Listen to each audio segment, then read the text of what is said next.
Hello, everyone, and welcome back to the Collegiate Esports Commissioners Cup. We are here on the main stage of Overwatch, and we have a spectacular match coming up next. I'm here with Dynasty from Northwood University, the #1 seed coming into this event. Dynasty, you're going against Harrisburg, #2. How does it feel, and where are we going from here? It feels pretty good. I mean, I think they're a good team, but we beat them 3 times in the past, so I'm confident we can do it again. That's basically it. 3 times defeat. Dynasty feeling pretty confident. So you got the shades on right now, Dynasty. Telling me how you feeling behind the shades, and what's going to be the key to strategy against Harrisburg? Behind the shades, good. I honestly can't see anything, but it's fine. It doesn't matter. Strategy-wise, do I sell my team? No, we're just play to win. That's it. Play to win. Well, you heard it from Dynasty. That's going to be the objective. It's the #1 seed going against the #2 seed. It's going to be Northwood against Harrisburg University. Coming up next, Desk, back over to you guys. Go, Desk. Thanks, Paulie. Feeling very confident, it seems, Northwood over there, saying, well, we beat them 3 times in the past, so not going to be too hard this time. Is that confidence deserved?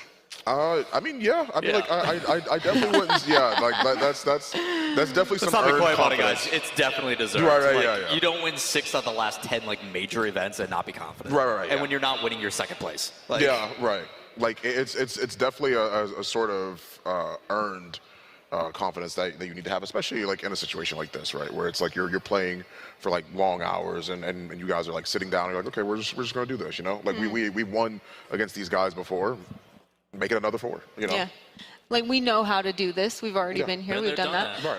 Blue, you feel like Harrisburg is the pick here. So this is the one. I think they're the Lanimals. Okay? What's different this time? They've had their Danimals for breakfast, and they became Lanimals. Not the Danimals. No, that's the only thing I could think of. You always ask what they eat for breakfast, and people are like, oh, it's Wheaties? No, Danimals. Yeah, Danimals. Gotta be the Danimals. No, but Followed by the Lunchables. Yeah, with the little red stick and you scoop the cheese on your cracker. No, but I think that this is actually the moment where Harrisburg can finally overcome. It's like the David and Goliath, right? Where you're always second place.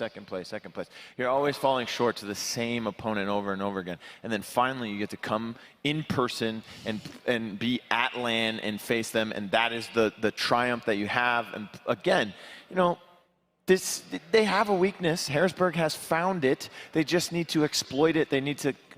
There's a kink in the armor. They need to knock it off. I think that's really important too. We in a lot of times, especially when you're at the top, we don't. There's 2 sides of the coin. When you're at the top, it's actually really difficult to stay at the top. You are continuing to try to innovate while everybody else is building rosters and strategies to beat you. So the fact that Northwood has been this good for so long, I do understand the side of Harrisburg, where it's like Harrisburg has seen everything that is plausible to beat them. We know what they do, and after a certain point, there is that stagnation where it's like, we're just going to keep doing the same thing because it keeps working. And they are starting to show a little bit of that chip in the armor a couple times. So Harrisburg, if they can learn from that, as well as rebuild and kind of approach it in that sense of, hey, you guys lost to these rosters because of these specific things. We're better than those teams, so we can do that. And we even heard it come out of Elk.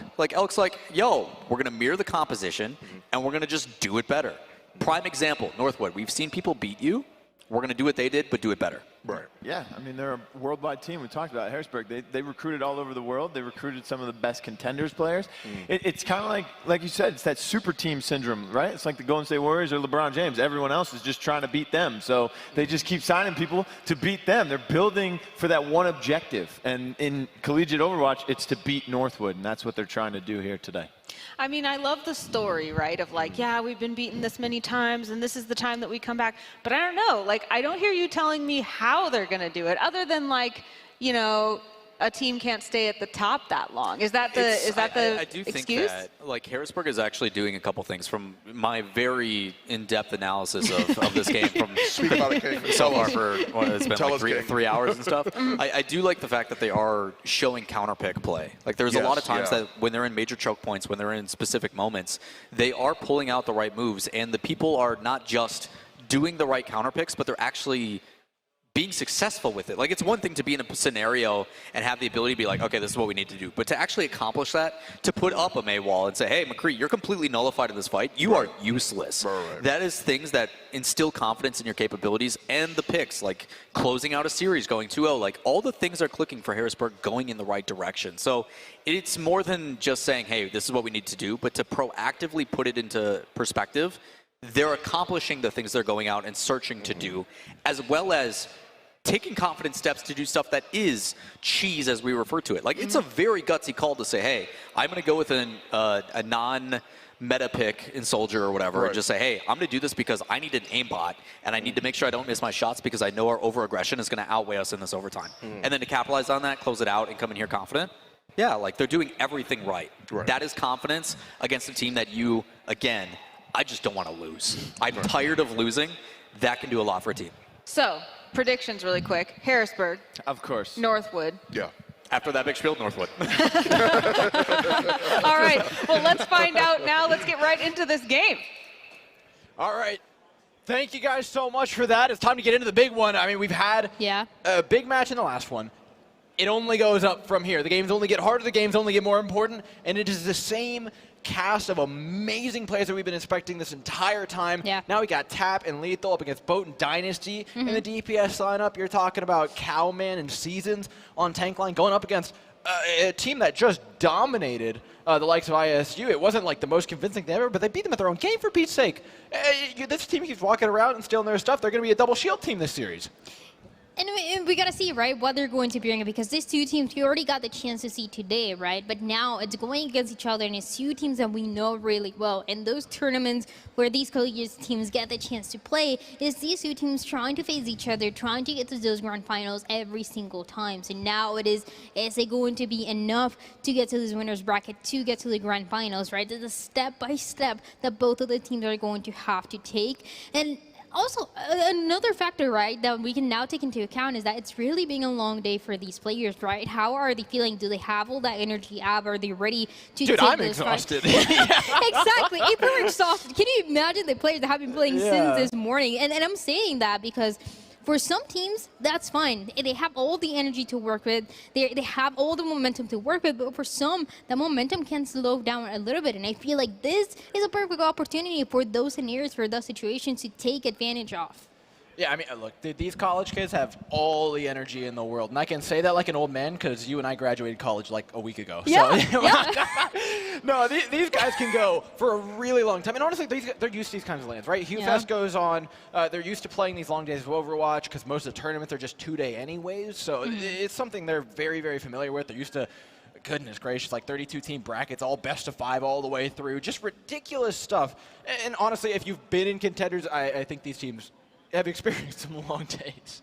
Yeah, it's really long days that come from matches and even maps, I want to say, like the ones that we got to see in that match before, right? That it was intense. It was overtimes. It was another round and another round. And it just gets more and more because people know the stakes. These players, they know the stakes. They want to get to those grand finals, and they're willing to commit. They're willing to make the changes necessary to make it happen, whether that is, you know, in the heroes that we get to see or in the map selection as we get to jump into Ilios first for a control map. All right, let's start things out as we head on to Lighthouse to open things up. Harrisburg wants to mirror the compositions, but lo and behold, you can't see into the enemy spawn, so what they come out with will be very foretelling of what they think the opposing side is going to be playing into them. Automatically breaking out something a little interesting. We'll see what they land on, but on the other side, Seasons of Cowman teasing us with that yoink and oink again. I'm looking at Lethal right now. I'm looking at Lethal and what he's going to play. I just don't doubt him anymore. It's like, yeah, Genji, sure. That sounds like something Lethal will do, right? We already got the chance to see it. It worked out. I don't see any changes. I'm waiting for any changes, and it seems like they're wanting to commit to it, and I'm all in for it. This is weird. So this is something that I noticed they were doing in OWCC as well. Bringing out Ball Diva, which is traditionally played with Brig Zen and the like, but they're playing it with Mercy Ana instead. I like the DPS setup they've got going here. Last time, though, they didn't have Lethal on Genji. That's going to make it a lot harder. Call up finds the dive, Lethal finds the follow-up. The damage is just all there for them to follow up on, but it's still not easy to pick apart the lights of Northwood University. They are still a pretty tough comp to get in on. It's just a massive anti-nade that opens up the fight, and it's a perfect way to start off and try to get, look at that, 60% for the Nano, and one by one they're able to build these win conditions that before we saw Lethal, but he didn't have a Nano to work with. Now that Blade is going to be complemented a little bit better with those supports, especially knowing that the anti-nade already gave so much percentage to work with. Yeah, I mean, Blue's been shooting Lethal and Tapped Horn pretty much all day. They both have an individual pocket. Soms is here to give Nano to Lethal. Elk is here to pocket Tap. If those two can't carry the game now, it's kind of all on them. The anti-nade lands on the high ground. That is, oh my god, 4 people with purple health bars, but a beautiful immortality field from Dimitri does keep them up to their credit. Now they've taken down Tap. This is not necessarily bad for Northwood. The Nano's invested. Now everybody comes in. Uh-oh. He's down for 2, Lethal with the 3rd, and this, ladies and gentlemen, is why he's forcing Genji for those kind of plays. Picks up a beautiful blade and sends him packing.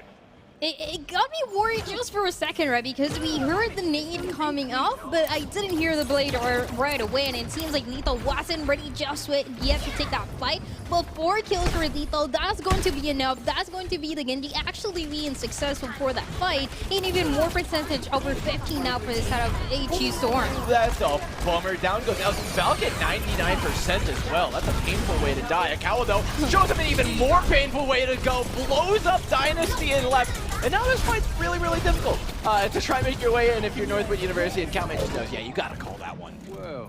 Yeah, you gotta go for that reset as soon as possible because that time is running out. The percentage is going up and up for the enemy team, and Elk is back, has now Valkyrie to use to invest very early in the fight, and is able to set up the rest of the team for success. This is something that both of the supports have done an amazing job at, but now they're able to do it even more, understanding that win condition pretty well.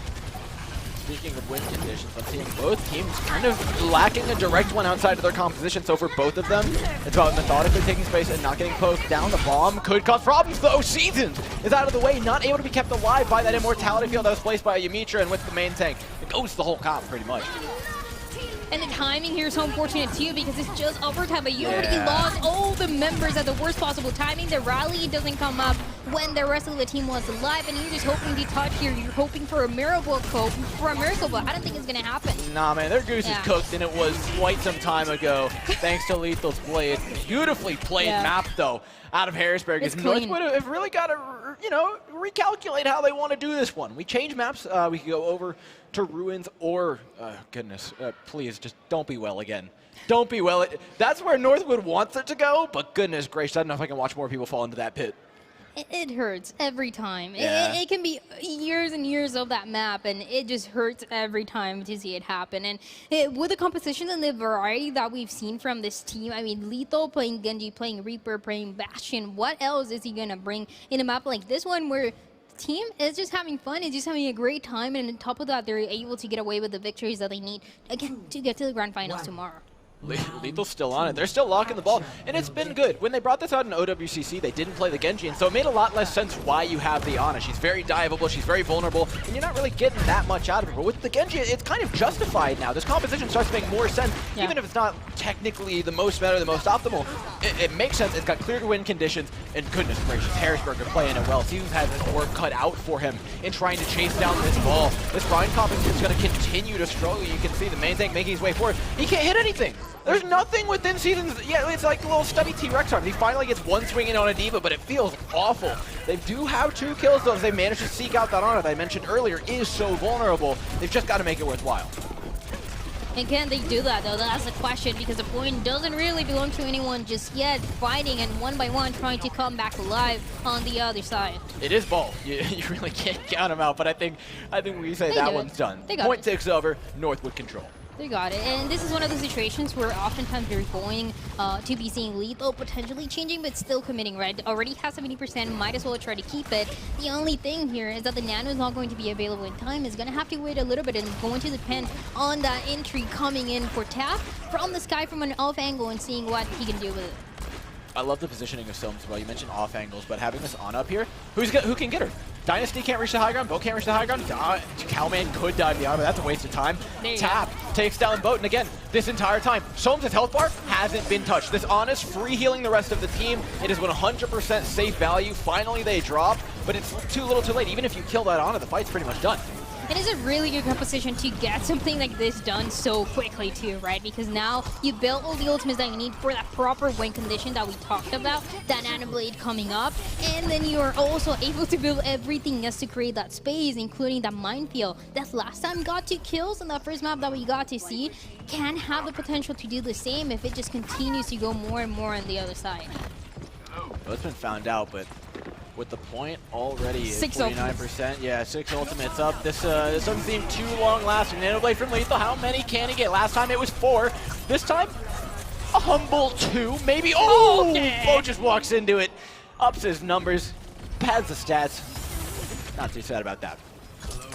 Able to get that 3K to start it off, and it just makes everyone so uncomfortable because you're looking up at the Genji, but the Reinhardt is not going to be able to reach him in time. That the immortality gets taken down right away, and the Genji gets away with the 3K that was expected. Now, minefield, now even more that he's able to get, and again, this little angle that Elk is able to get along with Tap. I mean, they've just got 4 more ultimates because Lethal's a monster, just guarantees you kills with that Nano Blade. Trying to farm up an EMP though, Boat is forced back. That's pretty much the timer that they're on at this point, right? Get the EMP going and then try and flip the point. Immortality Field's been forced out again. Look at Akawa, rather not Akawa, Soames up on his high ground. This Ana, I need a camera on her at some point. She is free. She is 100%, no one can touch Soames right now. And it is insane. Finally, Lep does something about it, but this feels like a little, you know, too late. A little too late, and again, Soames was able to get an anti-nade. Question marks? Soames got a 3K with an anti-nade, and that was enough once again to open up the fight. And it seems like sometimes we get to see the sort of the HG Storm holding back for a little bit, then they properly engage, and that one is a win condition. Now switching to the Moira, actually. I mean, the Moira is just safe. Soames can now get with the team. They've got to get past the EMP, so having this ability to dodge it on reaction, maybe you can do it. It's a little tricky, to say the least, but they're going to actually, oh my, it only hit Tap. It only hit Tap. And the pulse bomb's been eaten by Divio. This is a disaster. This is a complete disaster for Northwood. They're sent packing on the back foot. Stevens is running for his life. As Dynasty tries to hunt down the life of Tap, but this one is just not happening. The engagement whiffed big time, and Boat is unfortunately just sent back to spawn with head and hands as the EMP caught virtually nothing. It is already 99, and the timing doesn't seem to be there. They're trying to secure that point as well. It's going to be the minefield, and that's how barrier. Again, sure, you're able to stay alive, but for how long? Not. It is kind of the answer here. It looks like a clean 2-0. This was a fantastically played point by Harrisburg. Every last bit of this ball composition. I know I've been talking about it all day, and they've never given it. They've been doing this whole ego thing where, oh, we'll match the composition and we'll beat them with it. I'm just saying, just play your ball comp. Harrisburg's so good on it. It looks so clean. Everything that you see, every single player just doing what is expected of them. Everyone is performing to that level. And also being able to play in a composition that is so difficult. That is why not many teams want to run it, right? Because it's so complex. It has so many factors where everyone has to be playing in the best way possible. And everyone has to be able to stay alive. The peeling, it just seems perfect. And I just want to say, I'm a fan of Divio on the Diva. We've seen it now for 2 matches, and it's been popping off. Yeah, I think I've been sleeping on Divio. You raise a fantastic point. They got the clutch eat earlier on. And honestly, you talked about it being a difficult composition. They're making it even more difficult by playing this Genji Ana, whatever they've been going for. But it's been really successful, and I think the big reason for that is an understanding of their win conditions, right? The big thing they need to do is make sure that Ana's safe, which unfortunately when you're playing a ball competition is far from easy. You don't have much to really keep it alive. If you leave your Diva back there, your dive really loses a lot of its teeth, and if you camp it with a support, you're feeling pretty bad, plus your Mercy's trying to pocket your Echo in the midst of all that. But Soames through some beautiful positioning, just completely abusing the fact that this rush competition, the only thing that can get up there is a Diva who, if she goes and chases after your Ana, she's not peeling for her Reinhardt, so her Reinhardt's going to die, or the Lucio, who leaves his team without speed, and then the team dies. Right? Like, you got the boop off the map, but it didn't matter. And I'm a fan too, because the Wrecking Ball, what he's trying to do every single time is be disruptive, but it's not only the Wrecking Ball, right? We got to see the Echo doing the same job, and we got to see even a Genji too, which, again, like I said, out of the many things that we can expect from Lethal, I feel like I wasn't quite expecting the Genji to continue to be played, especially to such a high level, and getting the value that he wants, right? It seems like everyone is playing Lethal's game, and everyone else has to adapt around this It's Genji. Lethal's world. We're just living in it. And it's amazing. Not only because he's an insane Genji and every single hero that we've seen from him has been great, but also because he understands the game so well that he knows when it's time to switch, when it's time to make a change. Okay, this Genji worked out at the beginning, but now I'm going to be read a little bit better. So it's time to change. It's time to always keep it a mystery, always keep the enemy in questioning what is going to happen next, what is Lethal going to be playing next. And I think that's the crazy part, because all of these players know each other, and they've known each other for a very long time. We've known these players. We've cast these players for a very long time. I haven't seen Lethal's Genji in so long. Lethal's been in, like, Tracer jail. They've played exclusively, like, Tracer Echo for the entirety of Overwatch Collegiate Cup. Right. And maybe they brought it out once, and it's just in a VOD that I haven't seen. But there aren't many VODs I haven't seen. This guy's been a nut, and he's got all sorts of surprises up his sleeve. There's always a lot. I mean, again, we got to see even the Reaper for a little bit on another map, and he's able to bring those heroes again when it's necessary. That communication, it's always on point for this team for what it seems like. We got to see it early on. We get to see it again, playing different compositions and always knowing what the first engagement is really going to look like. And that is the most difficult thing to picture as well, but they're able to just do it perfectly. Yeah, look, executing this comp is not easy. I think when you said, like, ball comps are hard to execute, you cannot overestimate how difficult. At this level, so hard. You make any mistake on any comp, they're going to punish you for it. Dude, trying to coordinate 6 people jumping in from all different angles while your main tank is moving around actively and you're trying to build, it hurts my brain thinking about it. But so far, Harrisburg just look amazing. And the map pick this time, though, out of Northwood, goes to Blizzard World. Honestly, if I would have made the same prediction that I did earlier when I called Route 66 for this team, I would have easily said Blizzard World. 110% of the time. Right. You want to play double shield, you want to force a mirror on it. Harrisburg are going to mirror you anyways. I don't know if it's an ego thing for them, or if they just think it's funny, or if they just think they're that dang good. But this is a tough piece. Like, it was close against Giggs Reinhardt, but now you're up against Seasons and Cowman's double shield. I don't know, man. I think they want to show the variety, right? They want to show how flexible they really are. Oh, they're just bragging now, yeah. But yeah, exactly. You're just bragging at the point, and it's working out, right? You made it to the winners finals. You made it pretty far, but still a test, still something to be contested. And now it's all about the defense here, playing back and having to be really protected. Sometimes we see this in Metro here without TP, but no, it's only the shields having that protection and everyone playing behind them. Shield immediately being poked away at. This is interesting though. Vote Dynasty, this is something that's, oh goodness, like a year and a half old. Got played for like one Contenders trial season and then put back in the closet. But Dynasty playing on Genji alongside both Ashe is a fairly old concept in its own right. And I'm not going to say too much about this because it's kind of just been a wash by and large thanks to Tap putting in so much damage. But the idea is that the Dynamite's there and then you follow up on it with the Genji, but it's really difficult because Tap can so easily poke down Dynasty and keep him away. And the thing here is that Tap can get taken down quite easily, but because of that, he's so careful, right? He's playing behind. He's making sure that when he's actually engaging, he's communicating with the team properly. He's communicating in a way that he's not going too far away. The line of sight is still going on for them. And because of that, he's able to get those crazy kills that we get to see. Almost about to have a duplicate. Yeah, I mean, it helps when Elk's giving you every juice box in that Brigida's back pocket. It makes your job as Echo a little bit easier. Tap get poked out like that. Immediately healed up after that. A quick push, though, from Northwood as they try to make their way in. Dynasty has them flank, but you gotta get here quicker. Your time's running a little thin. The Dynamite's huge and lethal. Just dishes out the deeps to put him in the dirt. And that was a rally invested. That was both of those board ultimates actually being invested for the team of Harrisburg. So now those are no longer a possibility, but luckily for Sooms, he's able to build his ultimate quite fast, and you're going to be relying a little bit more on what it comes to be the supercharger, right? Trying to delay that next push. And in the meantime, you can rely on Tap as well to be able to balance out and to change and to slow down the Dynasty that is also playing the Genji, something that we haven't brought up just yet. That's a lot slower to what we saw from Tap. I mean, Lethal's Genji was crazy, but Dynasty's Genji is storied, right? We know this Genji. This one's not a surprise to see him play it. Lethal does find one, though, and I mean, this guy is lighting up the entirety of Northwood like a Christmas tree at this point. You just can't walk anywhere without getting a bullet to the dome. The thing about Lethal, though, and when he was playing Genji compared to what we get to see now, is that there were targets that were you could easily dive and take advantage of, but now... very dead right now.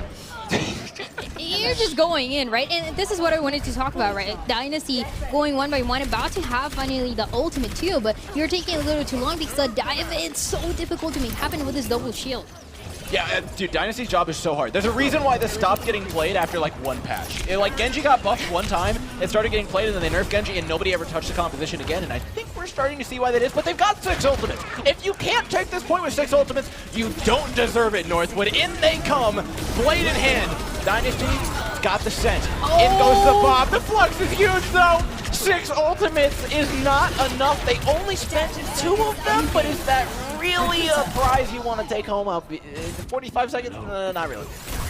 You don't get to invest all the ultimates at least. You have to have all those remaining, but the fact that you can see this at Harrisburg just walking and taking advantage, yeah, it's absolutely insane. Not even 33% they've been able to get, and there's 30 seconds remaining to work with. Last opportunity here, Dynasty has to pop up with his Genji somehow. So there's a world here where you push forward really aggressively, drop Bongo. Bongo Blade was actually a combo when this composition was being played, and it was fairly reliable. So they're going to use that to engage Bongo by season, then he's boosted up. It's exactly like a year and a half ago. Dynasty showing us a little bit old school Overwatch. It works just like a charm after you dust it off a little bit.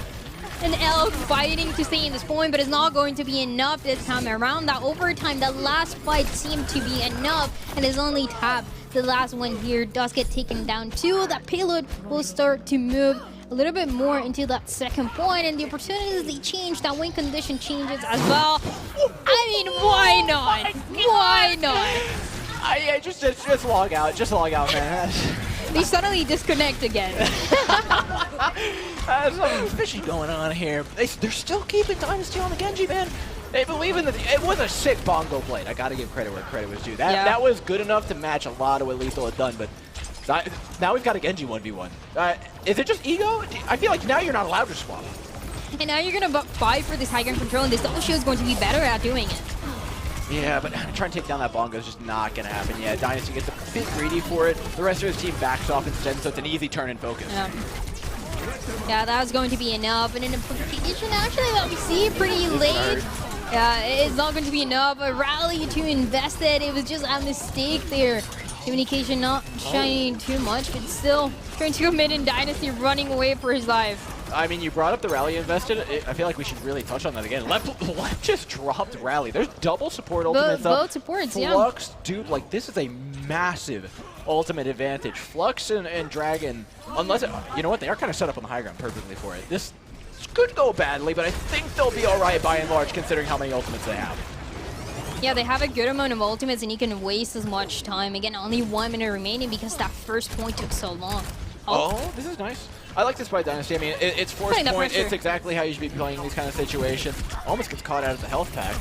Yeah, don't get too aggressive here. Somes will mess you up if you're not careful. Walking out into the Dragon. Somes fears nothing. What? Both immortality fields are out. They just tank the Dragon. They're not scared of anything. In comes Harrisburg. All the Dragon did was make them angrier. Somes has come back with a vengeance. Dynasty falls, and with it, Northwood. And Dynasty just was committed to getting that Baptiste, but so much as well to get that protection with the rest of the team, with Immortality too, made that to get absolutely no value. Now the time is running out. This is last fight territory for the team to push that play to as far as they can. And now there's a Blade, but now for Lethal. All right, Lethal. You got one job, one Blade, one opportunity. Not really anything to help it, to be fair. This is just a dry Blade. Yeah. This is about as rough as they come. It's going to be 0, but hey, it forces him back if nothing else, and the rest of the team can push him down now that you got that Bongo and the MH. Just keep him right packed in like sardines. You said no. Absolutely not. You may not leave your spawn. Do not pass go. Do not collect $200. Harrisburg University is a very, very cruel captor. Harrisburg, they just look terrifying the more that you get to see from them. And that is a crazy thing, right? They started playing so well today, but they continue to do it at such a high level in such a dominant manner that so far no one else, right, has been able to catch up. This is the winner's bracket. No one has taken this team down. And the more that we get to see from them, it seems like it becomes the harder as well. That was amazing. We don't have to replay that. That was not a fun moment for Lethal. I do love the Bongo Blade. I haven't seen Bongo Blade in so long. That comp was played for like less than a month. It's so risky, right? It's so risky compared to, you know, the way that you're usually complementing that Genji for success. And it works out this time. I feel like the more that we get to see it again, it doesn't have the likelihood of working. So that is why. Not great. Yeah, it's still not great. But again, if there's someone who's going to bring that variety, it's going to bring those surprises. It's gotta be these players, this flex DPS. I mean, can we give style points? I can't make the card go any further, but I can award like an honorary style point. Yeah. I'll draw it out. Maybe a couple at this point. You can put it on your fridge. Yeah, Seasons of Dynasty can get the Bongo Blade award. It's cool enough for me. That being said, pretty easy push, all things said, or all things being as they are for Harrisburg. This is a walk in the park, a quick stroll if they can get past that point A. And you know what? That point A is defended by the same composition. Northwood are sticking to their guns. Boat and Dynasty, Genji and Ash. And a big difference, though, on the other side is that Lethal might be coming up on the Sombra. Is going to get a good amount of information, too, which will be great early on, but can also build a big win condition, that EMP, that is going to give them even more a clear opportunity as well to slow down that potential aggression, the potential investment of ultimates that we often get to see for the defense here. There's so much time on the clock. I think Harrisburg just sees the opportunity to get 2 EMPs and win the game. That's kind of the game plan here. Lethal, nice hack, takes down the tank. They might not even need the EMP. Cowman is eating cut right now. It's just down he goes. Oh my god, that was a brutality. Tap puts in the damage from the back line. Lethal's there. No, wait. Wait. You can't clutch this. I feel like that just adds to the BM. He does not care, let me tell you not that. At all. He does not care. He's going to emo and he's going to sit down. And they get high ground. Yeah, they get high ground early on. No, it's not fully. It's not fully. The halt's going to stop here. Look at the stairs. A little bit of the stairs, too. Yeah.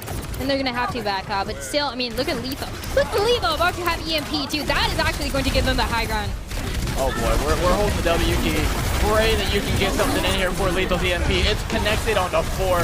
This is a mercy killing at this point. Oh my goodness, Harrisburg have demolished every single person in their path. This one's not going to be added as a notch on their belt quite yet. It is a best of 5. There's one more map to try and pull this one back, but this has been absolutely clinical. Victory. And you can see Harrisburg, they just want to get things over with, right? They look absolutely terrifying in that map. Only a couple fights that they had to win, and only a couple fights that they win and they actually make happen. It's so nice to see the variety every single time, and we've seen pretty much everything from this team already. Yeah, everything they've played everything under the sun. They've matched everybody and beat everybody on their. That was a double shield match. That was a great double shield map. I don't know, honestly, like, I understand wanting to match the Genji. I don't think Genji Ash was the play. It looked cool for a couple moments, but it really, you started to feel the pain once that Echo and the Sombra came out. What's he gonna do? Right. Yeah, and then even towards the end, just Lethal coming up with the Sombras, getting 4 with that EMP. What else can you do? There's only one fight to guarantee that they win, and the entire map will go your way, and they do exactly that. And it's a Sombra, again, that you can't really play every single time, but in a situation like that one, when you know it's only a single fight, and you run with it, and you know that the DPS are going to perform to that level and actually make that ultimate be built quickly. I mean, that's one of the things that you talk about in Overwatch in general, though, right? If the other team gets map pick on Escort, Hybrid, generally speaking, you take defense by default for this reason, right?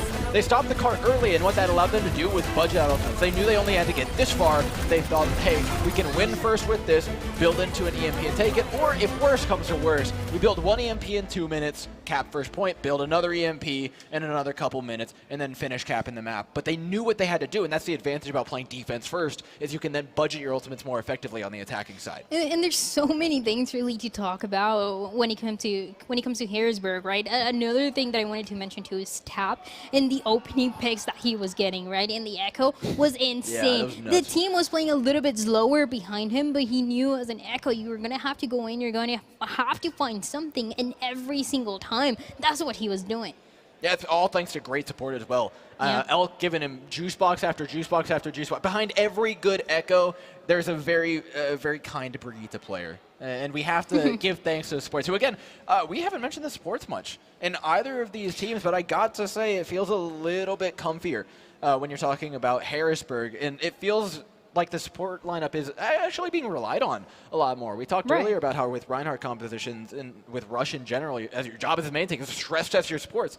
It's kind of the same goal, but it's changed around a little bit, right? We saw the ball comp with the Ana, and you're stress testing your sports not necessarily how much can they get in healing output, but you're stress testing, hey, how's your positioning? Can you peel for yourself? Can you keep yourself alive in these situations? And it's really, really difficult to do that, especially with some of the crazy comps that they're coming out with.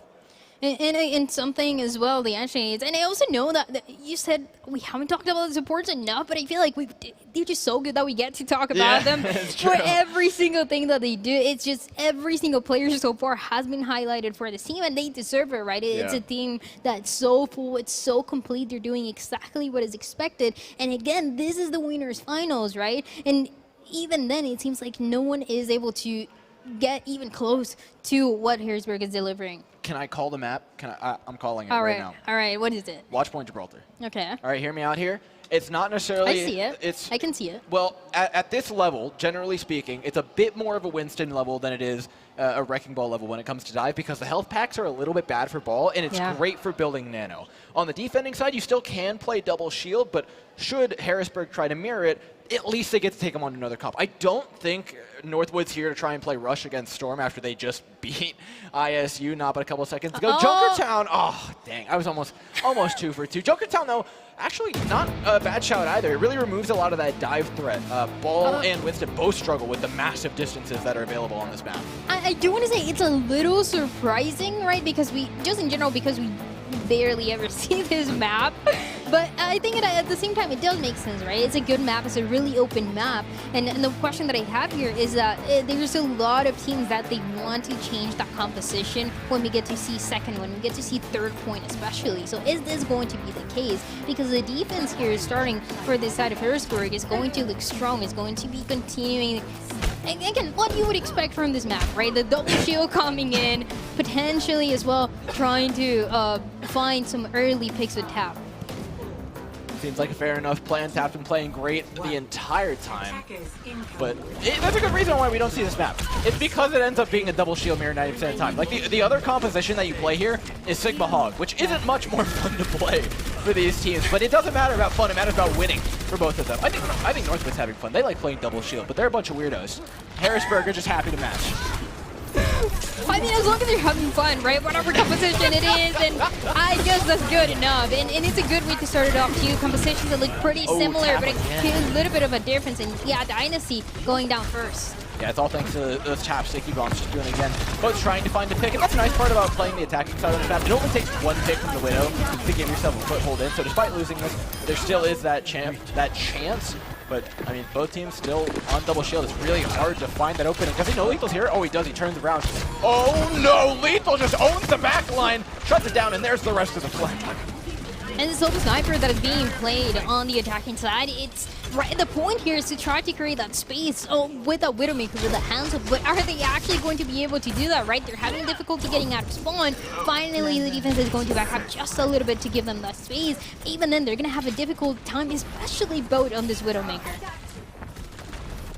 I mean, they signed up for this one. They chose Junkertown. They wanted double shield. You know, I won't ever not take an opportunity to call people weird for playing double. It's kind of just community service at this point.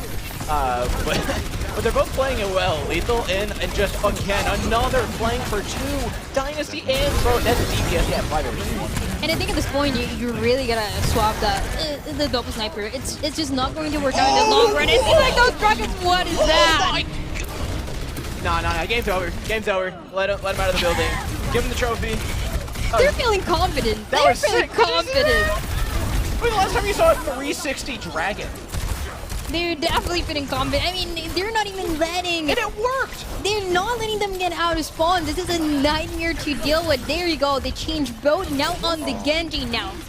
Is Genji better? That's a question that I have. It can work out, but dealing with that double shield, it just makes everything so much more difficult. Even a rally, I mean, they have everything to keep the team alive against the Genji dot. That's insane, but Harrisburg still do at least have some tools to try and fight this one through. Both teams do. In fact, they're going to throw in the kitchen sink virtually every day and on Sunday immediately catching out 2 Seasons and Boat are opening up the fight. But the space isn't looking too good for Harrisburg. They've got to aggressively try and retake this one with Tap duplicating again.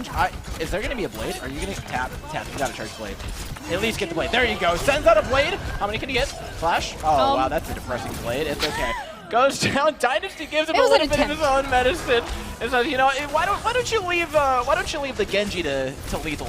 It was an attempt, you know, it's okay. They're still coming back. They're still trying to hold that point, but the payload's going to continue to move here. I mean, progress is progress. They're kind of just staggering their way out of this one. This hasn't been the most organized retake of the card, but Elk looks like he's on the warpath. Who does he want? He wants the Genji. He's just going to run him down if he has to. It's not the first time that we see this, right? This commitment too, but it's just giving more and more opportunities for the defense to be able to come back, and that is what is working out so well. I mean, the Flux is available, but alongside of Rally, there's a lot of sustain still left yet for Harrisburg University. And when these members hit the ground at half HP, Boat's going to be more than happy to try and clean them up. But yeah, alas, his teammates lose half HP and the fight's just over. Now, Boat is going to have a Blade to use, but this is the last fight territory. They haven't even gotten the first checkpoint. Yeah, I mean, they have 80. They could build it, but again, the time is running out. It's going to have to be late, and Boat ideally wants to initiate with this, hoping to find just an opening pick and see what the rest of the team is able to capitalize from. All right, give up. Oh, never mind. Boat just died. Lethal, that's on the Widow. It's now on the Widow. Lethal removed his head from his shoulders. I don't know what to tell you. Dynasty's got to clutch this one out, and he's got a Tracer to deal with. If he can find Tap here, he can turn around and start doing actual work, but Tap is just being a nuisance. A nuisance. He doesn't have to kill him. All he has to do is look at the Hanzo. Get the Hanzo's attention. Say, hey, Boat is back. Look over here. And you know what, Calman? It's a nice engagement. It's a fat Flux. Boat's in to finish off the half HP bars. Uh-oh, the Genji's resetting, and ladies and gentlemen, we got some time on the clock. Finally, Northwood can do something that they're feeling good about. Built some momentum. Boat is finally back. Didn't have to invest that Blade into the last fight. Is able to use it early into the second. What do you mean didn't have to invest that Blade into? He got his head taken off. Yeah, but he came back. There were 2 players. Okay. And he didn't have to use it. So he's good. He's fine. He's fine. Yeah, we'll count it as a win, I guess. But again, what is he going to combine it with? It's only a Blade. It's only a Blade with absolutely nothing else. A Blade and a prayer. That's the combo. Nope. Just Blade and pray. Dynasty does a nice flank here, though. They've got some good angles. Dynasty, you have to respect this. You have to respect this. Back up. Give it up. Give it up. Please do not just get absolutely blasted down. Yeah, that was not going to go well for you if you didn't leave real quick. Lethal on the other side as well has a beautiful angle onto them. Seasons, though, actually finding a great way through this. The Blade is a good tool because Harrisburg decided to engage onto them. All of a sudden, they've enabled Boat to get a multi-kill with this dry Blade, something that you don't really see too often. Catches a nice deflect as well, sent the body shot right back at the Widowmaker. This is dangerous territory, especially considering the spawns are closer for Northwood. And it's only about a minute remaining to work, but it's quite enough. But again, it does get risky. Has to back up DVO. We haven't seen too much of him on the Sigma. He's trying to show something, but Flux does get taken down. Yeah. Oh, that's a huge ultimate off the table. They went on to retake with that. Now all they have is Amplification Matrix, but I don't know how that's going to work because Left's got to rally here. Even if you amp, you're not going to kill anything. You just got to take your L. You just got to, just give him point B. That's a bummer. And the rally gets invested into that one. Gets that second checkpoint, and this is what I mentioned. This is where we sometimes get to see a little bit of changes coming in for the series for the tank lane as well. You want to dive, you want to play a little bit faster, but so far that's not going to be the case. Amplification to start it off. They can't get out. It's a mirror. We're playing double shield all day, like it or not. Season's out of the way though with the help of that bongo in this fight. Yeah, it was made a lot harder by the inclusion of that ultimate. Yeah, they can't even get out. It gets so much more difficult. It's gotta be actually. Trades are good. Trades are very good for Northwood right now. And so we make sure on the high ground is doing stuff. As long as they get the last laugh, Left goes down. But again, spawns are closer for Northwood, and they're going to re-engage on this. This is a pretty good opportunity for them. Half health bars. Immortality Field's been forced out. Counter grid Flux isn't nearly as big, but the shields are low. Immortality Field now out from Northwood. Neither team has much to work with. It's all about the damage, and Akawa and Lethal are dishing it out. And both of the teams, it was a pretty long fight again, but just being able to come back really does make a difference here for the side of Harrisburg. Now they look pretty good. Lethal just got taken down at the end, so can't position himself in time. Don't get Tracer gapped. Don't get Tracer gapped. He's ready for his Don't get Tracer gapped. No, he's got it. No, he's got it. Oh, okay. Taps out. You gotta be careful. There's still a pulse bomb and no recall. It's a dangerous play. Oh, Bo's just playing chicken with the Widowmaker. What on earth is going on? It's 5v5. This is Overwatch 2. Oh my goodness. First Overwatch 2 collegiate tournament, ladies and gentlemen, right here, right now. Bo coming in with the Genji. This is Overwatch 2 accurate. A 2-piece blade on one swing. That's 3 total for those of you who don't have more than 2 fingers to count on. And the way that the blade now is working, just knowing that there aren't too many resources they can throw through this blade, is just to allow the engagement to happen, to allow to create that space for this team that has been looking for it for so long. And that payload, it gets to move because of that. It pushes into a single fight, 30 seconds remaining. Last opportunity here. All right, Amplification Matrix, no rally? No rally, 30 seconds, and they use it late. They're confident they can survive the Ant Matrix, and they are rightly so. It was a little greedy to hold that rally for so long, but it's really going to pay off now as Boat and Dynasty can go in without having to worry about their tanks, without having to worry about the sports, because they all got that rally armor. It was a risky move that Lep just took holding on to that for so long, but it's paying off in spades. And Boat is getting so many kills with his Genji, let me tell you. He started slow. He's kind of schmoving. But he made it work at the end. Now Lethal is coming out with the Genji. If he's able to touch at point in time. Might be too little too late. There's a flux. There's so many ultimates coming online right now for Northwood University. It's incredibly difficult to hold. And I would count them out right now, but Harrisburg have worked some magic before. Maybe, just maybe, they can get something done. The flux is pretty big. The follow's there. Oh, no, no, no. Oh, I've cursed them. Oh, I've cursed them. Boat is their last and only hope at salvation. The ball flying around the point. He gets the second one with the blade. Dynasty now gets in. It's Tracer up against Genji. Lethal trying to get in. Gets one DPS duel for all the money, for all the cookies for that upper bracket spot, but I don't know if it's happening. Dynasty down. There's nothing to clutch the point out. And Harrisburg, I don't know how on earth they held that, but they did it. It came back. It seems like it wasn't even possible, right? It was Lethal switching into the Genji, getting taken down right away. It seems like that was it. But no, the Wrecking Ball really makes a difference. 2 kills there that he's able to get. And with that, just makes it into almost the end. I mean, that was absolutely insane. The Genji, again, it worked out for a little bit, and they had some Dynasty, and they had some Boat as well, but it just was used for die. Hold up. Look at that. Okay, but we've got to zoom out and think about this one holistically, because to Northwood's credit, that was, considering their first point push, which was quite frankly abysmal, that was great. That was you made the most of a really bad situation. You would have loved to cap there, and you probably should have. But a great combo, right? They swapped heroes that kind of assist them with that grid of flux. The ball can follow up, the Genji can follow up and finish off those low HP health bars. So it's kind of just the perfect late stall swaps to try and get in there. But now the buck's been passed. It's not easy. Getting to the end of Junkertown is by far, or not by far, it's definitely not free. That's just as far as it goes. Yeah, it's a difficult one, and that is what he said as well, that sometimes we do get to see those changes. We get to see different heroes at the end. We got to see the Wrecking Ball. We got to see the Genji coming in at the end. And just to try to change it around, just to try to waste as much time as possible to bring a new possibility when it seems like there aren't many left. And the team of Harrisburg, this is something that they've been able to do constantly. Definitely, though, I want to say this map is the most risky that it's been for them. Yeah, I'm not gonna say the RS thing quite yet until maybe like they've got to win like 2 more maps, and then they'll start saying, I don't want to curse him. I already cursed him at the end there. I said that fight was guaranteed, and lo and behold, it fell to dust. It seemed like it was guaranteed. It really should have been.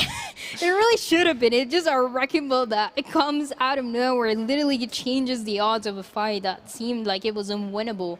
Makes it even more possible. But again, what we've seen from Harrisburg, what we saw in map 1 and map 2 is just, they're ready to get this over with. They're ready to get to the grand finals. So what do we think they're coming out with? Swapping sides over to attack. You can break out the double shield.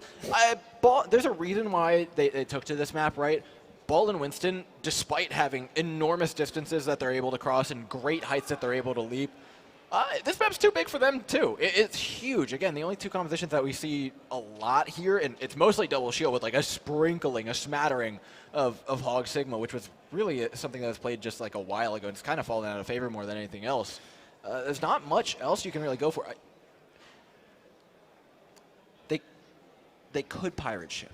No. In the winners finals. No. They're not doing that. Surely they're not doing that. They're up 2-0. Harrisburg seems kind of cocky. No. Surely they're not gonna do that, right? Look, this is like my outside prayer. This is my side bet. You know what I'm thinking is that what Northwood wanted to bring, it's something that we're likely to see in a map like Junkertown, right? When you're bringing that double sniper, you're trying to create that space in a map that is so massive. And I like the idea. The thing is that they never got that space at the beginning, and that is when things get really, really difficult because the Widow, they can get in position to get kills. They can go in the flanks like they want to, and that means that it's one and over again that you're getting taken down. I think, though, that on the defensive side, they're able to set up, they're able to position themselves, and it's a better chance to bring that double sniper and see how far they can make it. That's what we said when we were playing on Blizzard World, and their setup defense didn't work out so well. I have higher hopes for this, though. They're not running Ashe Genji anymore, which makes me a little sad, but also makes me more optimistic for the outcome of this match.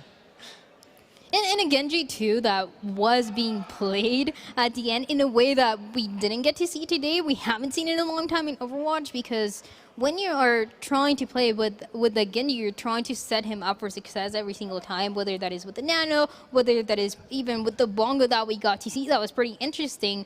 Or whether it is, with the supports as well, making sure that this Genji is able to stay alive when he's ulting. I appreciate the players having fun. Look, if they really want to have fun, Tap's got to play Genji. It's the rule. Bo played it. Dynasty played it. You think so? Yeah, it's all that's left. Tap duplicated the Genji, and then we saw the depressing blade. You got to make up for that.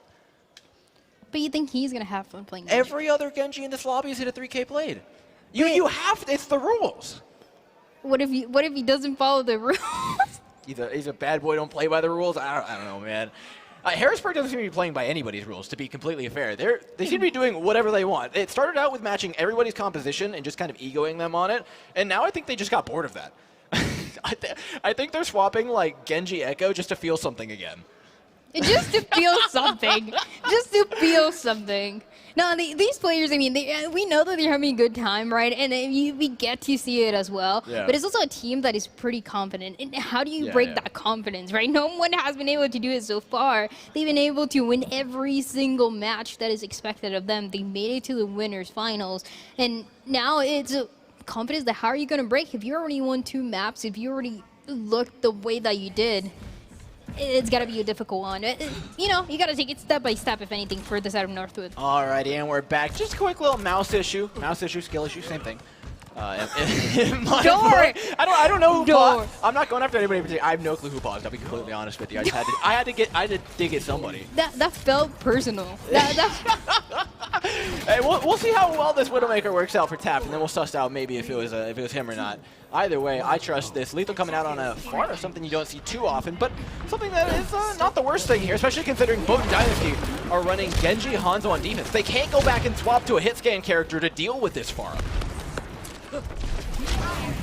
I mean, are they going to be able to? That's the question, though. You have a lot of protection, you have the shields, you have as well the map that is able to protect you enough, but at the same time, it feels like this Pharah, if she's going to go in, it's got to be safe. Oh, she's getting value. That conk was worth the swap all in its own right. Lethal does eventually go down, but it's traded out for left. It's something that you're more than happy with considering the spawn situation. Now, though, you've only got a Widowmaker. Tap's the only one here doing damage realistically outside of the tanks, which makes it much more difficult. Northwood can take that damage pressure, transfer it into space, then transfer it into a fight win like they are now. And it turned out to be well as well. Deep is able to get a little bit of high ground, but have to drop at the end just to try to protect the team. Does get pick under Dynasty, and it seems to still be pretty close. Oh, no, they didn't track the Pharah spawn. It just led into an overextension. That's a really, really tough way to go, because now it's going to lead to so much push, because now Lethal can play outside these chokes. It's a problem, Dryad. It's a problem. Look, I know that we've talked about it a lot, but we've pretty much seen every single hero from Lethal. It's just terrifying, and it's such a good player, right? 2 kills with a barrage as well. I think they both just deflect a rocket at Elk. That was kind of sick. Now, searching for the far... Wait, what? No way. Oh, it was cool. They almost got it done. Akawa, though, takes him down and puts him out of his misery. That's first point, going over to HU. And the timing, too, is not too good coming in for the side of the defense, right? Northwood gets taken down. A pretty bad timing is going to be only the Diva coming in instead of Kalman, seeing if he's able to slow down the tempo just a little bit, but it's not going to be enough. Has to wait for the rest of the team, has to wait for both, if anything, to try to get that blade. It's, I mean, every single time that he's used the blade is getting 2-3 kills at least, and that could be enough. Yeah, I still don't know 100% about the Genji with this comp. I mean, at this point, Boat's kind of proven his worth.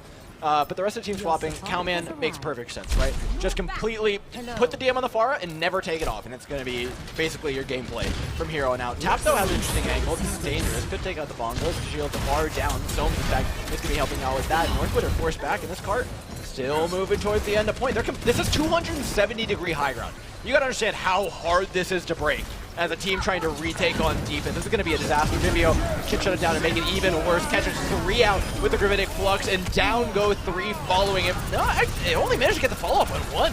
It should have been more, but the positioning's just not there. Still yet, Harrisburg are able to finish off the kills eventually. It just took some time. There's a couple scenarios here where Dynasty is trying to go in, or he's trying to get out, but he's not able to, and he gets taken down first. Now into this fight too, Boat is going to use that blade. They're going to try to make it even. The 2 DPS to manage to stay alive, but the rest of the team coming down for the side of Harrisburg, they're going to fight strong, and they're going to get away with that fight. Now, that is second checkpoint. There's only 1 more to go, and there's about 5 minutes remaining to work with. I think this was no holds barred Overwatch. Lethal is breaking out every dirty trick in the book to beat these people down into a pulp. 1 barrage could end it, not likely with Cowman on the field. It's more likely barrage is just a suicide button, as we like to say. It's like when you deadeye in front of a rush team, or it's like when you know, just maybe hold it, maybe just don't use it unless you really need to, or someone's super caught out. Yeah, see, not using it was right. Just take down Tap, absolutely no problem. Tap now has space to work with here on the Widowmaker. Genji can't close that gap. Bo's got a real hard time diving that Widowmaker. Kelly's looking at it too. It's just not the right opportunity. You can barrage from behind that, but look at that. Hey, suicide button. Works every time. Lethal goes down. It's an easy fight win for Northwood. I got 1 pick there, but it's not going to be enough there. That rest comes in. Lethal, can he even get out? I don't even think it's possible here, fighting for his life. Does get taken down at the end. With that, it's going to be a full reset as well, something that they need. Especially having that Valkyrie, you know, you're gonna have Elk having the Valkyrie to initiate that next fight, and something that sometimes we see the coalesce, and sometimes you see with the amplification. But Elk, you know what? Never mind. He's going to switch into a break. He's going to try to build that rally next. It makes sense. I mean, considering Boat and Dynasty are playing Genji alongside a Tracer, like, the break was put in the game to stop these heroes from existing. You might as well lock it in. Lethal, though, over on the Echo. It's gonna be much harder for that break to hit. Down, Amplification Matrix, Dimitra pulling everybody back in towards the Mega Pack. He's getting a little too close for comfort though. The bomb not even in a great place. It's now 3 minutes on the clock. This is an awkward fight on the cards. We trade kills either way. Akawa though somehow in the midst of it all still has made space. Has made space, but does get taken down though, so there's only 1 tank alive. It's an up tank here trying to make it. And Echo as well in the air, and he's actually managing to force the defensive team back. This is a solid defense. Dynasty has contested this card virtually the entire time. He just blink out there. I think he's got 2 or 3 can help with the Arista Shield. They might even go for a recontest here. Bo wants smoke. No. Knows better than to blade that. Now you can throw the blading. No! What? Speaking of suicide button, this is not a bad fight for Northwood. They can throw the Immortality Field in that corner, nobody can kill it, and the Arista pressure is just going to be too much. So it was a good start, and the blade honestly forced him back into that room, so regardless of how many kills it got, it still did its job. Yeah, it just gets shoved down right away, and then you hate to see it for the Genji player, but it's gotta be done, and someone's gotta take this Genji down. Boat still committing to this Genji, and like you said, again, I'm not a fan of it.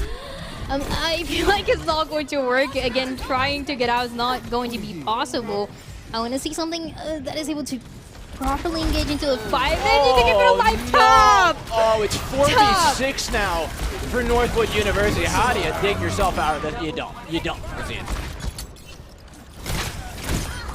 A single fight, a single headshot there that was going to be enough. And Amplification does get invested, but it's one of those ultimates that, you know, you're going to invest regardless. You're going to invest no matter what, and that was enough. The payload continues to move. There's still a good amount of time remaining, even though the defense was able to hold for a while, right? We mentioned 5 minutes. It is down to 1:35. Dynasty on the flank. Knows exactly what they want. Don't get caught with your own pulse bomb. Be careful there.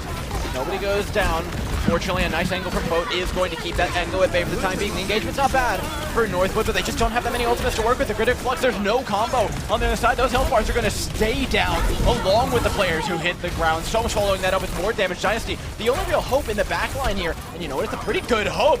Divio down, and you only have to chip away at these people. There's one ultimate coming in. If Left can get in, rally, maybe there's a recontest here, but I'm not sure about the spawn times. I don't think they're working out for him. I don't think it's working out at all. I think, ladies and gentlemen, we may have just witnessed the 3-0 to end the night. Harrisburg just put them out of their misery. It is just total destruction at the end. Like we said, right? They just wanted to get things over with, and that is exactly what they're able to do. A 3-0 coming up. Junkertown to finish us off, and they make it work to such a high level. It's fantastic. I'm still a little surprised we didn't see Pirates. With all we had seen, I was like giving it decent odds of it coming out. No. You know, to be fair, I would give it more odds than the Genji. I would have predicted at least that instead of the Genji. It just wasn't working out, and they recognized this and knew that the way that the Genji was going to play was not really a win condition, but just something to support everyone else, which is so rare to see for this DPS, and wasn't enough, wasn't exactly what the side of Northwood was looking for. Hey, but the Genji's look cool. You gotta give credit where that's why you play. That's why you don't play Genji because he's good. You play Genji because he looks cool. You play him because he's good in Overwatch too. But or you're just good at every hero. Also, you could also just be lethal. Which kind of gives you a hall pass to do whatever you want. I'm gonna have a list of every single hero that we've seen so far from him. Right? It's insane. Even Afara at the end, playing to a high level. Widowmaker 2. We saw Bastion. We saw Genji. And we saw Soldier. I mean, we literally mystery heroes for him. Through it. Yeah, pretty much most of the DPS line. At some point, didn't we have a Doomfist at some point? Yeah. In the ISU match? This guy's been across the entire board of heroes, and credit where credit's due. He's done a fantastic job, but that's not to say it wasn't supported by the rest of the team. Akawa, Divio, Shulman, Elk, Tap. We've been talking about them the entire time. Tab was opening up the fight in so many scenarios with the Echo especially. I mean, it has such a clean Echo as well. It knows exactly how to make a difference very early on. It is something that not every DPS is able to do, but this is why the team moves to the grand finals, right? Because it's so well balanced, because everyone is so talented, so good at what they do. And like you said, we've highlighted every single player in every single role that they're in. Yeah, and I mean, we can't help but highlight Northwood one more time. Northwood have played fantastically today. The double shield just was not getting there. I predicted it that this map pick wouldn't actually try and be a double shield map. I thought they'd try and take the Gibraltar, try and force some Winston comps or just push out of the comfort zone, because the double shield on Blizzard World was convincingly over in Harrisburg's fashion. This one ended in relatively similar fashion, if we're being honest with ourselves. I'm not seeing many competitions that anybody can beat them on. Should it go, though, I think the closest anybody played them was ISU, but what happens if they don't mirror? What happens if ISU all of a sudden has to play into the ball comp? And that's one point as well about those comfort picks and compositions that are being brought on the side of Northwood, is that they've been working out throughout the day, right? They were in the winner's bracket. We just got to witness that match. They were winning every single match that they were in. But the thing is that when you're going against the side of Harrisburg, you're going to have to adapt. You're going to have to take a little bit more of a proactive role and make sure that you're adapting to the enemy team as they're bringing new things, after bringing a lethal that is every single time playing something different, and that reaction is something that no one else has been able to bring in. Yeah, Harrisburg simply assembled differently, but this team's got more up their sleeves than I do in all of my shirts combined. Northwood have to go down to the lower bracket, though, and that's a scary one. We've been casting this game. I have no idea what's been going on in the lower bracket. All I can assume is that it's just like bare-knuckle boxing, just like bloody faces, because those teams have been duking it out all day. Bay State, SCAD, I don't know if Boise's still in there. Everyone who's dropped out now has to compete to see who comes out on top, and now with it, Northwood has got to go down to the bloody pits. And the odds here is that with the winners bracket as well as that we got to see, the odds is that for the grand finals tomorrow is going to be one of the two teams that we got to witness, right? It's going to be either Redbirds or potentially also the side of Northwood that have the better chance of getting to those grand finals. And those are two rivals that the side of Harrisburg, they already had to face. Yeah, it's exciting stuff. Dude, tomorrow's grand final promises nothing but incredible games. But speaking of incredible games, we have some Valorant coming up for you guys from Dry and I. Thank you guys so much for having us. We're going to send things back up to the desk to go ahead and break down that game for us. Great work to you guys. That was an exceptional row of matches that you brought us. Thank you so much. What are you looking at? I'm looking through my prediction 3-0 goggles here for Harrisburg. Yeah? Yeah, 3-0 and 2-0 today. I'll take credit for the motivational speech that I backed out of. Yeah, that's fair. That's fair. It's completely fair. Yeah? What are you guys' reactions to this match? Well, I mean, to be honest, I mean, like having a 3-0 scenario not only is a testament to the skill of the individual players, but really sort of puts into perspective how hard they worked, right? I mean, I mentioned it before we actually ended up coming to this game, was the fact of there's more than just winning on the line, right? They've lost to this team before. They don't really want to sit through that again. And that's everyone here has said, you know, you don't want to lose. And the loss here has more implications and causes like more personal reflections on the team that really wants to win, as opposed to them, like, you know, just like losing a match against like somebody in tournament, whatever it may be, or bracket, and they're like, okay, well, you know, we could just work on ourselves individually. But to have the history behind the team it is that they're playing, it means a lot more in the grand scheme of things. If they lose here, there's definitely a lot of stuff it is they think about, like, you know, like, well, man, like, what could we have done? How does it keep happening? You know, like stuff like this. But this is a testament to the skill of each of the individual players, and I think that is so unbelievably important. And well done, all claps all around. We actually have one of those players ready to be interviewed by Polly down on the floor. Polly, hi. Thank you so much, Anna. And I am here with Lethal from Harrisburg University. They just 3-0 Northwood, #1. You guys come in as the #2. What was going through your mind during that epic win? I mean, it's just expected, you know? We can't go in thinking we're going to lose, so we're just going to win. Same with ISU, also a win, pretty easy. So just got to wait for tomorrow, huh? Harrisburg and Lethal are coming out swinging. That was just impressive gameplay. Your team is firing off on all cylinders. What were the comms kind of like? What were you guys saying to each other throughout the match? I cannot disclose that, to be honest. What were you saying to each other, though, in terms of like pep talk? Were you pep talking? Were the comms low? Were they high? It was more in the last game, the 3-0. That's like, no, 2-0. That was more important. That was like more, you know, we have to, you know, nonchalant. We have to actually focus. We can't be nervous because, you know, first map was really bad against ISU, but then we pulled it back, you know. Like, we had to reassure each other because, you know, we're better, you know. That's right. So reassurance was the key. You guys win the upper bracket now. What's going to be the prediction here? Does Harrisburg win the first ever Collegiate Esports Commissioners Cup for Overwatch? I mean, of course, we can win everything, I think. Woo! You heard it from the man himself. Back up to the desk with Anna and Lawler. Back up to you guys. That was amazing stuff. I mean, we were talking about confidence. There it is. I mean, this win was expected. Versus ISU, it was pretty easy. Of course, we're going to win the whole thing. I mean, is this the example of the mindset we've been talking about that you need? Yeah, I definitely think it is. Like, there's so many times it is where, like, I've played on a team and we've just been calming and we just go, we're just better, right? And then it makes the next impactful play that much more important, right? When that happens and it works, you guys, the morale shoots through the roof, right? Because then it solidifies that sort of perspective it is that you've had in you. Because I've talked about it before. Like, you feel anxious, you feel anxiety. That's going to happen, right? So, like, sometimes no matter a pep talk can actually get rid of the feelings it is that you have until you actually play, you're in it. And then to be able to reassure your team and be like, we're better, we're this, we're that, that really, really does a lot for morale. Blue, put on your prediction goggles again. Prediction goggles. I got Harrisburg winning, so that's the prediction. The whole thing. I mean, that's what you said before. Yeah, I mean, that last game too was so beautiful from them because they kind of fixed all the mistakes that I harped on before the match even started, before the day even started. They're not that great on defense for escort and payload, but they really picked it up. They came out with a mirror comp. They came out with double shield on that last map. They also came out with no shield. Diva Wrecking Ball. Like, you don't see that often, especially in a payload. So it was interesting to see what they did, how they did it, and how successful they were. And also, you know, you saw Dynasty talking the trash at the beginning of the match, but Lethal's team and him, he's the one, they could walk the walk and talk the talk.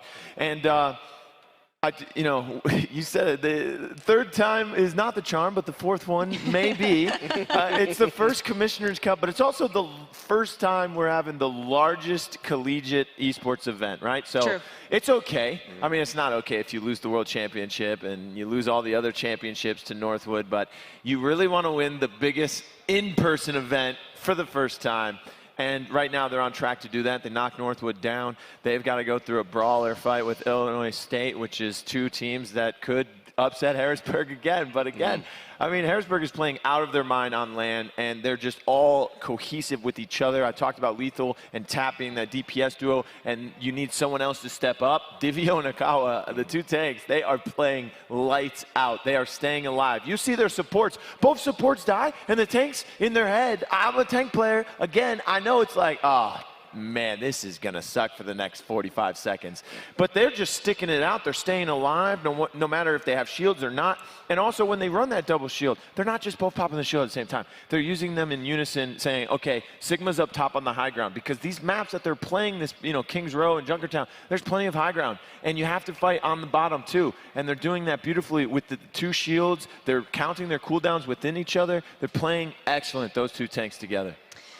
We talked about momentum a bit earlier, and I think that's really important. I've seen that over and over in so many esports tournaments. And we also talked about how Northwood gets a second chance. They get to go down into that lower bracket. Chances are they can perform very well there. If they do continue to do that, these teams don't have to play any more matches tonight. They're playing tomorrow. So if Northwood gets that momentum and starts going, and we have Harrisburg jump back in, do you think that momentum might be enough for Northwood, or do we still think Harrisburg really proved that they've got it handled? I think that's where the experience is going to come into play. Right. The ability to have a reset. The ability to reset the mental by coming into the next day, and then building off that momentum. If they do win that first lower bracket and then come into this grand final and they are feeling it, versus a team that has to sit and watch, making sure the mechanics are warm and everything else, pending no pauses. But like, we're hoping that you do get to see that snowball effect and give us a really good fight. I mean, it's something that in like Rocket League specifically, like our double elimination brackets, because momentum is such a big deal.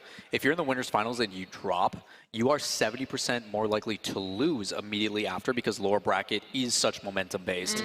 Being able to build upon, keep those mechanics going, like you get into a groove. So, I mean, that's pretty crazy. It's like I am one game away from the grand finals, and I am more likely, if I don't win this, to completely drop out of the tournament. It's wild. So I think Northwood, and having the experience plus a day off to get that mental refresh, a good night's sleep, makes a big difference. That was some great Overwatch. Speaking of Rocket League, we're going to see that tomorrow as well. But right now, we are going to have Valorant for you right after this break. So stay tuned, and we'll be right back.